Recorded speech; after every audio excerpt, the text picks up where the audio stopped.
Hey, what's going on everyone? Alex here with Freedom Mowers. Hope you all are having a good one. I really appreciate you tuning in. If you guys are new to the channel, I greatly appreciate it. And everyone that has been a longtime supporter, I really appreciate it as well. And I am sorry I haven't made a video in so long. Life happens, and probably in some future videos I'll explain a little bit more.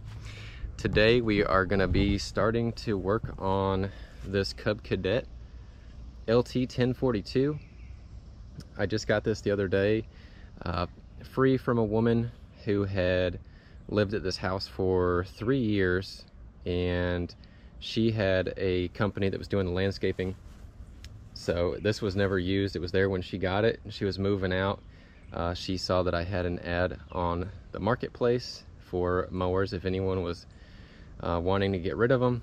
So she reached out and we picked it up, but she had no clue what was going on with it. When I got there, I tried to move it. I had to air up the tires a little bit. So far, all four seem to be holding air, but the steering was totally frozen.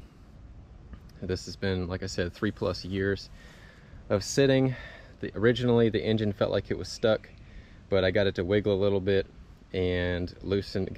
The belt was basically rust welded itself to the pulley underneath, and it is starting to turn now, but the starter is stuck in the engaged position, and it's tight. So I did check the oil on it. The oil actually looked good.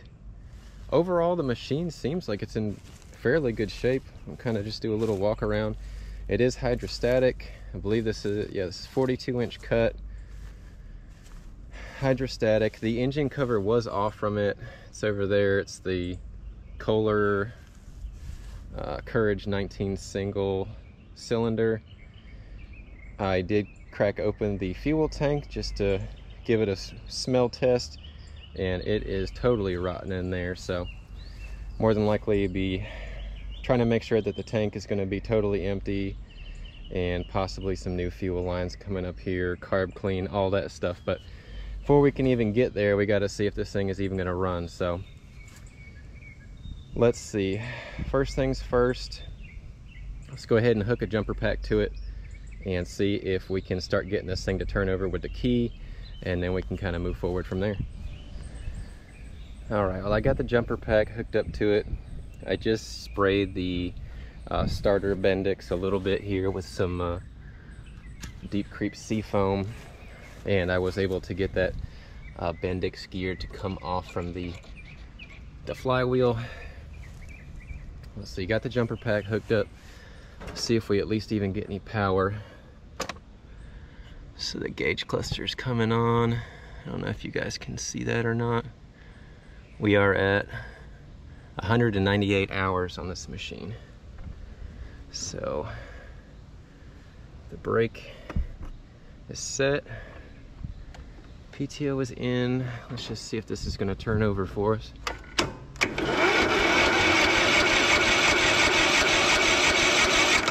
Alright, well, so far so good.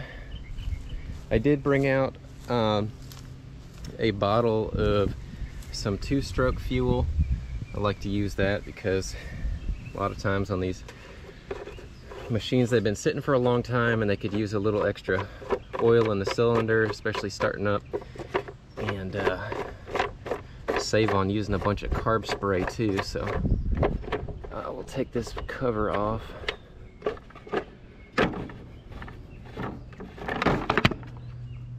Now, it did come with an air filter.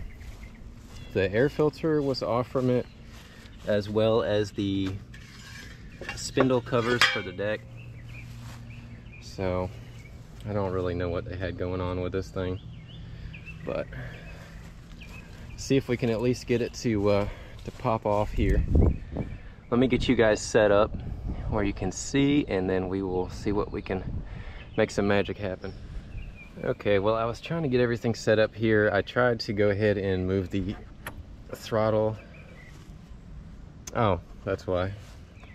I was thinking that it had the choke in the all the way up position, but it's this knob back here. So our choke is working. So I'll go ahead and leave that open. Pour a little fuel in here if I can do this one-handed. get it in there enough. That should be plenty. Close the choke. About half throttle. Let's see if we can get this thing to kick over. And if not, then we'll be looking for spark and everything else. Here goes nothing.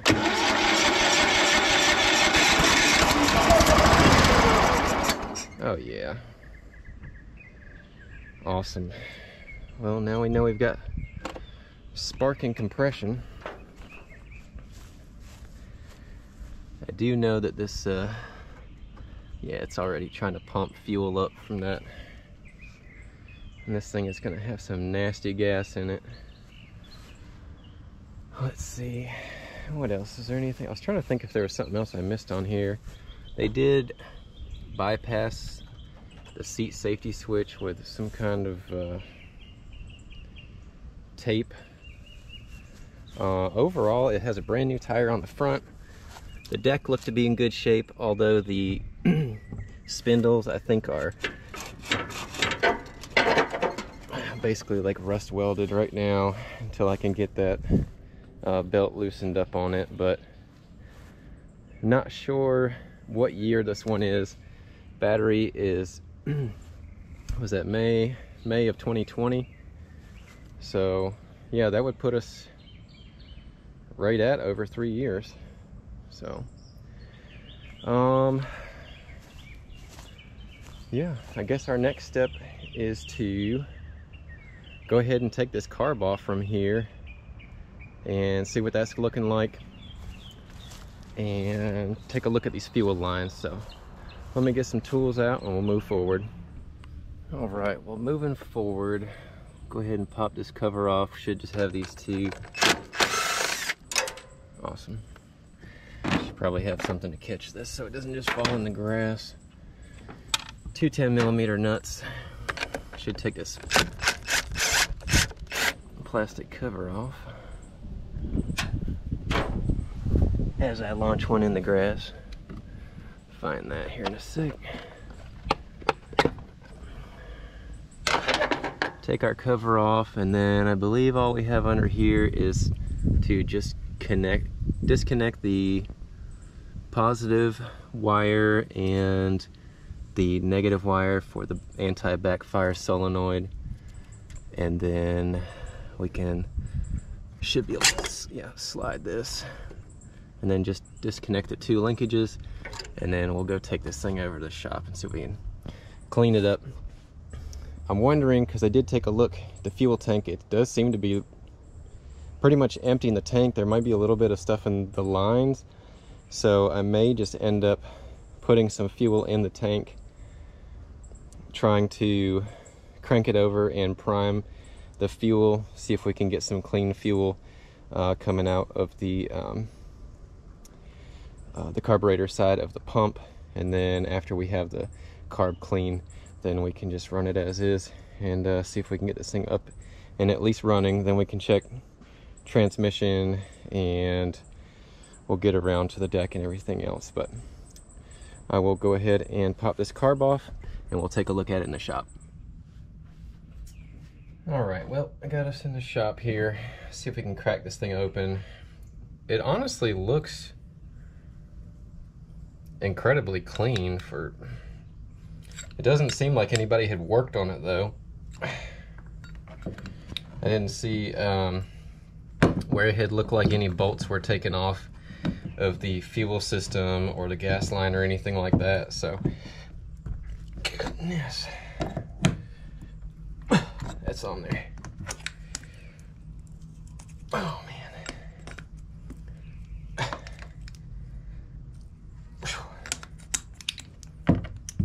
That is really on there. It's probably incredibly gummy. Alright. Hopefully, let's see. Yeah, you guys can see. I've seen worse. You can see all the little chunks floating around in here. So I think what we will end up doing is probably just putting this thing in the ultrasonic cleaner. The needle wasn't stuck, so that's nice. Sometimes the needle will get stuck down in there and it's such a pain to get off. Alright, well I just got this thing out the bath and blew it off. Looks like everything cleaned up pretty well. I did put just a slightest little coat of some grease on the old seal just to add a little bit of flexibility to it, try to put some more moisture back in it. I've got everything else cleaned up here. I checked the needle, the rubber tip still feels good. I went through with some Mother's aluminum polish and cleaned up the seat area. So we should be all set, basically just to go ahead and put everything back together. It really wasn't too bad. It just had, you know, some of that dry crust in there pretty much. But I think I blew through all of the passages on here. The pickup jet is right here on the side going up to the emulsion tube. See if I can just blow on it real quick and just kind of give it a quick pressure test. Feels good. Cleaned out the bowl. There's a little bit of pitting in there, but it's totally clean. We should be all set. I bench tested the anti-backfire solenoid, and when you ground the end here and put power to the solenoid, it retracts this plunger on the end and basically allows the fuel to go by. So we should be all set. I'm just going to finish putting this back on here, and we'll go back over to the machine, see if we can't get this thing to fire up and maybe run on its own. Alright, back over here. The way I put this back on, I just started, it's an 8mm bolt here for the ground on the anti-backfire. Then we've got the governor throttle. It's just got a Z-bend and the assist spring, and then the actual choke lever as well. So I kind of just got everything loosely on there. I'll go ahead and tighten that up, put the positive cable back on to the backfire solenoid, and then we'll put the air box on. And then after that, I'm gonna go ahead and put some fresh gas, and we'll start to, I'm gonna leave the fuel hose off so we can kind of purge it and see what it looks like, see if we can get some clean gas flowing through, and see if this thing will fire up. Okay, well I just put a little bit of fuel in the tank. Should be all set. Make sure the parking brake is on again. Should be set, I think. Yep. Alright. So, got the fuel line sitting here. We'll just see if we can get some to start pumping.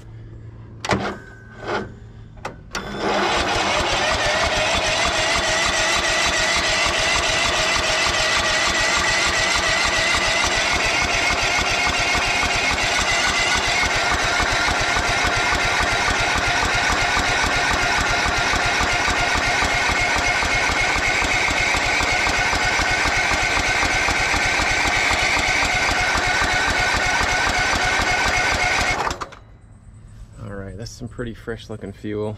For the first probably 10 seconds there, it was real yellow.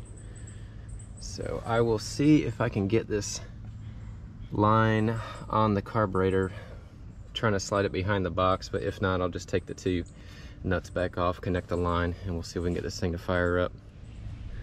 Alright, got the hose on there. I just slid it back behind, so I didn't put the clamp on. Hopefully we don't have any fuel leaks, but if we do, we'll take care of that. So give it a little throttle. We'll go ahead and choke it now and give it a whirl. Hopefully I got enough juice in the jumper pack.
about lost it like twice. Then we rammed into the trailer.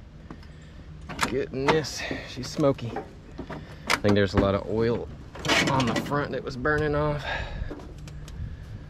I don't know if you guys could see earlier or not, but it's kind of caked around the valve cover. These things are, I believe on the Courage's, it's like a cork gasket, and they tend to go bad, so they leak directly on top of the muffler.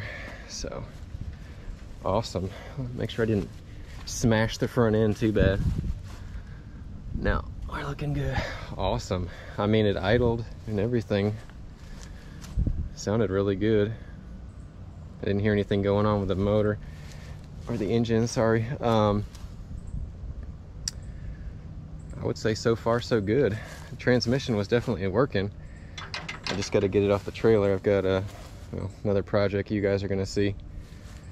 So let me just see if I can get some room to get this thing off the trailer, and then kind of see if, make sure everything is going to drive on it, and then we might just wrap it up for today on this video. All right, well, I was getting ahead of myself as usual.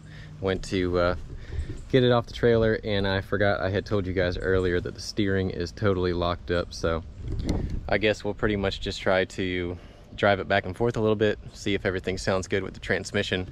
I do want to double check to make sure that the charging system is working on here as well, because that could have been a problem of originally why it was parked. I don't know. So we'll move it around a little bit. I'll crank it up. Let's check the voltage coming out of the stator and go from there.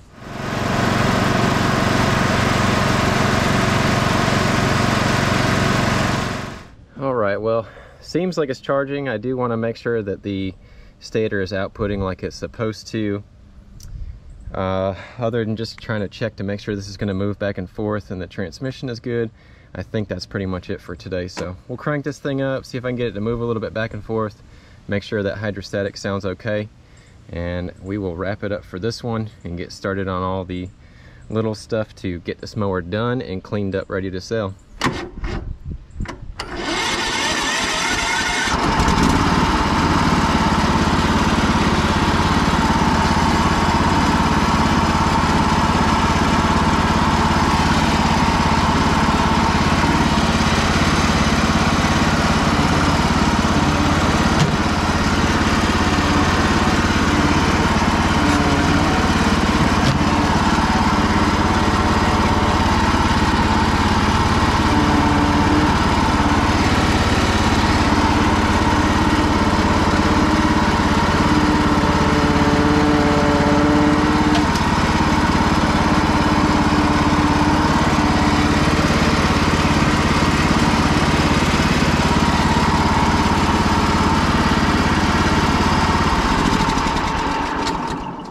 So far, it seems like it's good.